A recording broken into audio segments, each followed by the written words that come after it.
मित्रांनो, आकाश राऊत परिवाराचं नाव उंचावरती नेऊन ठेवणारा आपल्या समोर आहे शंभू बैल, ज्याने थारचा मानकरी होऊन दाखवून दिलो आम्ही कुठे कमी नाही। आणि आज शहापूर महाराष्ट्र केसरीमध्ये फायनलसाठी पात्र राहिला। तर आज प्रतिक्रिया जाणून घेऊया आकाशदादा राऊतची।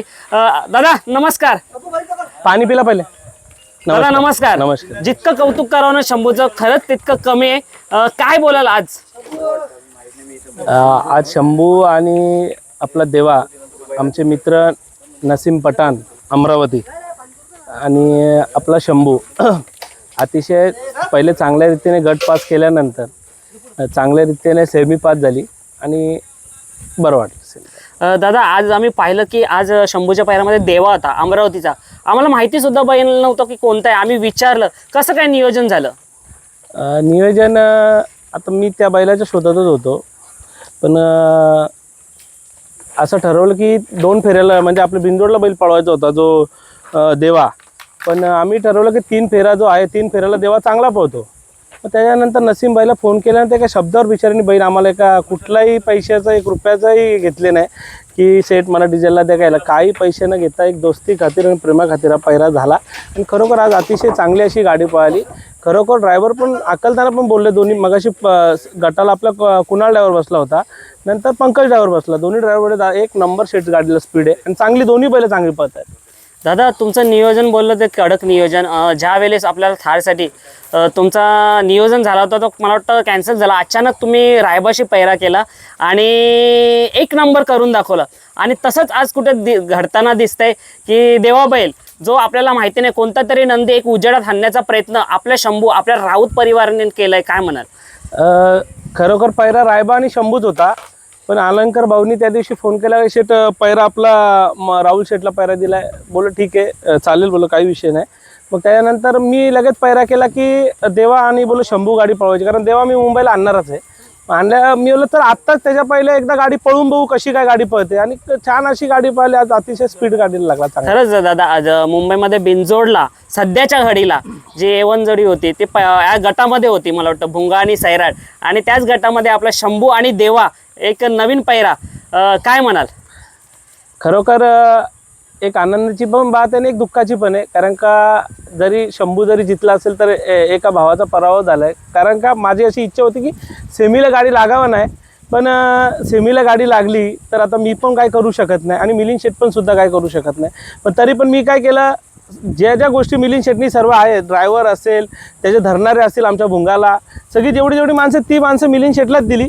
मी नवीन माणसं घेऊन मग बैल हे केला, कारण का बोलो मिलिंद शेटच्या नियोजनामध्ये कुठेतरी गडबड नको, त्याच्यामुळे ते जेवढी त्यांची माणसं होती, ड्रायव्हर पण असेल आमचा कुणाल असेल आणि बरे सुट्टी केशवदादा असेल, सर्वजण मिलिंद शेटचाच बैल पकडून होते ना। आपले नवीन पोरं होते, राकेश असेल आपला तो सागर काळबरो असेल आणि पंकज डाऊन, नव्याने सगळ्या गोष्टी करून चांगल्या रीतीने सेमी पास झाले। मग हे सर्व नव्याने तिथे घडत असताना काय थोडंच मनात धाकधूक होती का? कारण का असतंच एक ती काय होती का तुमच्या मनात? काही धाकधूक नाही, काय बैलगाडा शर्यत आहे, काय धाकधुकाचा विषय नाही। आज हार येतं उद्या जीत आहे, काही विषय नसतो आणि एकदम मन खोलून शर्यती केल्यानंतर कधी धाकधूक वाटत नाही। आणि बैलांच्या जोरावर माणूस स्वतः तर सांगू शकतो की बैल काहीतरी करू शकतात, त्यांच्या जोरावर आपण बोलू शकतो ना काहीतरी करू शकतो, पण मी जिंकल्यानंतर कुठेही काय गाजावाजा केला नाही। बरोबर। जे वाजवणारे असतात त्यांना पण सांगितलं वाजवू नका, त्यांना ठीक आहे तुमचे पैसे घ्या पण वाजवू नका, कारण का एक वेगळा विषय होतो, कारण दोस्ती आहे माझी ते मिलिंद शेटची आणि एक घरोबा असल्या कारणाने एकाच सेमीत लागल्याने मी जरी जिंकलो असेल तरी मिलिंद शेटला आनंद झाला आहे, यात काही विषय नाही आहे। पण मी त्या वाजवणाऱ्यांना सांगितलं की वाजवू नका, कारण का माझ्या भावाचीच गाडी होती। नाही नक्की दादा, आम्ही सुद्धा तिथे होतो जेव्हा त्यांनी वाजवायला सुरुवात केली होती,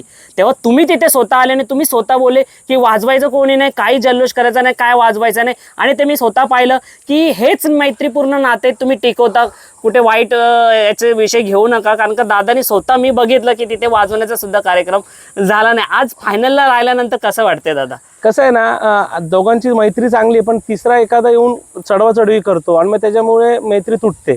म्हणून मी स्वतःहून मुलांना खालून येताना पण मुलांना सगळ्यांना सांगितलं बरडू नका, आणि आमच्या मुलांना पण सगळ्यांना माहिती आहे, कारण का आम्ही दोघं एकत्र असलेली सगळी बैलं आमची एकत्र आहेत, तर कोणी मुलंसुद्धा ओरडली नाही आणि काय आनंद झालेला आहे। आज चांगल्या गोष्टी आहेत, कारण का आता मागच्याच मैदानामध्ये जर आपण थारचा मानकरी झालो असल्याने आणि पुन्हा एकदा शंभू गुलालाचा परत मानकरी झाला, ही खूप मोठी गोष्ट आणि गर्वाची गोष्ट आहे। कारण का या शंभूच्या पळाच्या जोरावर संपूर्ण मैदान त्याच्यासाठी खूप बघायला पण मगासून येतं आणि खूप असा मला आनंद होतो, कारण का मागच्या काळामध्ये जेव्हापासून काशी गेल्यानंतर 3 फेऱ्यामध्ये कुठे नाव नव्हतं, पण या शंभूनी, या मुख्य नंदीनी माझं नाव खरोखर वरती आणलं. आणि आज एवढी लोक जर चाहते माझ्याबरोबर फोटो काढत असतील, मला जर शेड बोलत असतील, तर एकमेव याचं कारण शंभू आहे.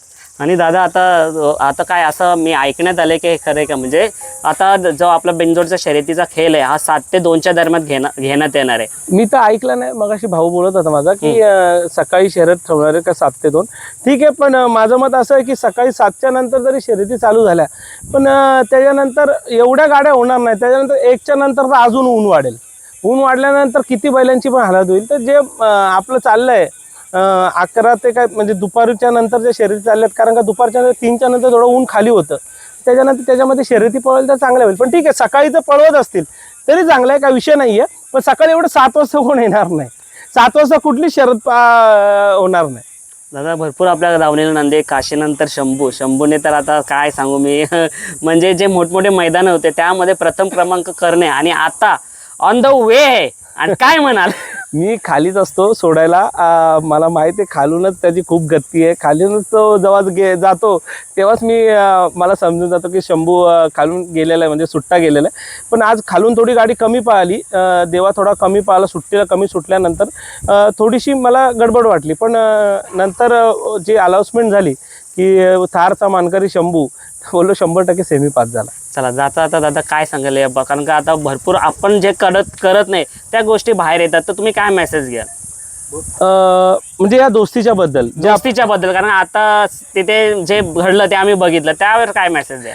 ते काय भावाची गोष्ट आहे, ते विषय नाही आहे. आणि काय मिसअंडरस्टँडिंग होतात काही छोट्या छोट्या गोष्टीची, ते आपण दूर करू, काही विषय नाही.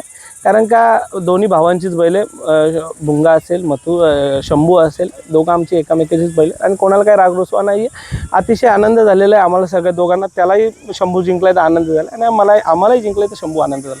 कुठल्याही गोष्टीचा आजही सांगतो तुमच्या बाईटमध्ये की मैत्री खातीर मी कुठल्याही गोष्टीचा आजही जल्लोष करणार नाही. आणि माझे मित्र मिलिंद शेठ काय दुसरे कोणी असतील, त्यांना हरवल्यानंतर माझा कधीच जल्लोष असतो ना. माझ्या एकच मनात असं, माझे मित्र जिंकले पाहिजेत, माझे मित्र हरले नाही पाहिजेत, की माझे मित्र जिंकत राहिले पाहिजेत. कारण ते माझ्याबरोबर सोबतीला चालले पाहिजेत, त्यांच्या मी सोबतीला चाललो पाहिजे. बरोबर, 100%. धन्यवाद दादा. धन्यवाद. सो मित्रांनो पाहू शकता, करावं नक्की कौतुक तेवढं कमी आहे नंदीचं. सो चला मित्रांनो, भेटूया आपण पुढच्या व्हिडिओमध्ये.